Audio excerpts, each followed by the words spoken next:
თუ პოლიტიკური სუბიექტი საკანონმდებლო ორგანოში მუშაობას აპირებს, ესე იგი არჩევნების შედეგებს და ამ პარლამენტსაც აღიარებს, მაგრამ თუ მას არალეგიტიმურს უწოდებს, ესე იგი ვერც არჩევნებში მიღებული შედეგია ლეგიტიმური. ამ მარტივ ლოგიკას გახარიას პარტიამ ახალი ფორმულირებით აარიდა თავი და თქვა, რომ პარლამენტში ლეგიტიმური მხოლოდ მათი 8%-ია. პარტიამ პარლამენტში შესაბამისი პროცედურები უკვე დაიწყო, საკანონმდებლო საქმიანობას კი მომავალი კვირიდან შეუდგებიან. ნინო აღლიანი გიამბობთ.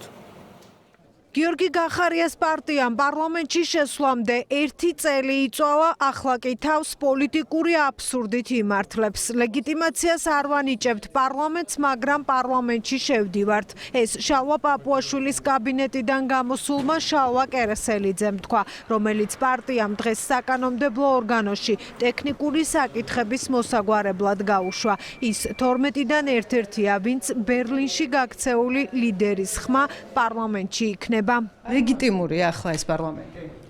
მაგას მნიშვნელობა აღარ აქვს, ხა ლეგიტიმურია თუ არ არის ლეგიტიმური. ფაქტი არის სახეზე, რომ ხელისუფლებას ამ შემთხვევაში მართავს უცნება, თავისი ინსტიტუციებით ხებულობენ კანონებს, იღებენ გადაწყვეტილებებს. ამ პარლამენტს ჩვენ ლეგიტიმაციას არ ვაძლევთ, მაგრამ ეგ არ ნიშნავს იმას, რომ ამ პარლამენტში არ შემოვდივართ. ვის შეხვდით? პარლამენტის თავმჯდომარის. ანუ აღიარებთ მის სტატუსს? პარლამენტის თავმჯდომარის სტატუსი აქვს და ეხლა აღიარებს და არ აღიარებს, ეხლა რა თქვენ როგორც გინდა ისე გაიგეთ რა. არა, სოფო ხორგუანმა თქვა, რომ მარტო ჩვენ ვიქნებით ლეგიტიმურებიო და ამიტომ გეკითხებით.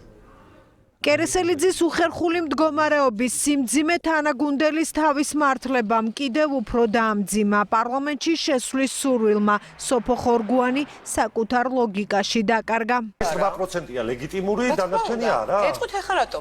რა თქმა უნდა, იმიტომ რომ ჩვენთვის ხმები, მაგრამ ძალიან მარტივია. პირდაპირ ესეა. თუ არიან პარლამენტის წევრები, ესე იგი პარლამენტი არის ლეგიტიმური. ხო, ის წევრები გახდნენ. მთავრობის მეთაურისთვის გახარიას პარტია ისეთივე აბსურდშია, როგორც ნაციონალურ მოძრაობასთან კოალიციის დროს იყო და კოალიციას არ აღიარებდა.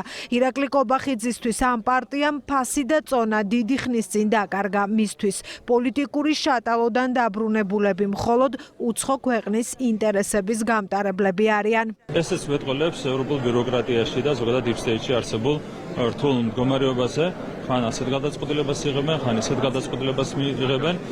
მთავარი ის არის, რომ რეალურად ამით ვერანაირად ვერ ცვლიან ოპოზიციისთვის სასარგებლოდ ვითარებას, ვერანაირ ღირებულებას ვერ შემატებს გახარია და მისი პარტია პარლამენტს. ლოგიკა, რომელიც გახარიას პარტიისგანაც კი მოულოდნელი იყო საპარლამენტო პარტიებისთვის, იუმორისტული ჟანრის ნაწილია. პარლამენტი თუ არ არის ლეგიტიმური და მარტო ეს შესანიშნავი 12-ია ლეგიტიმური, მაშინ სადმე დასყდნენ, თავიანთ ოფისში დასყდნენ იქ და გამოაცხადნენ, რომ მარტო 12-ია ლეგიტიმური. გახარიას პარტია მარჯვნივ წავა თუ მარცხნივ წავა, შედეგი მაინც ერთი ექნება, არც გზა ექნება ამ პარტიას, არც სინგისი არ აქვს და ღალატითაც რომ საზოგადოების მას დაამახსოვრეს თავი, ესე ძალიან კარგად ვიცით. გახარიების პოლიტიკური შატალო დასრულებულია. ქვეყნიდან გაქცეული ლიდერის პარტია პარლამენტში მომდევნო სასესიო კვირაში სამშაბათს შევა.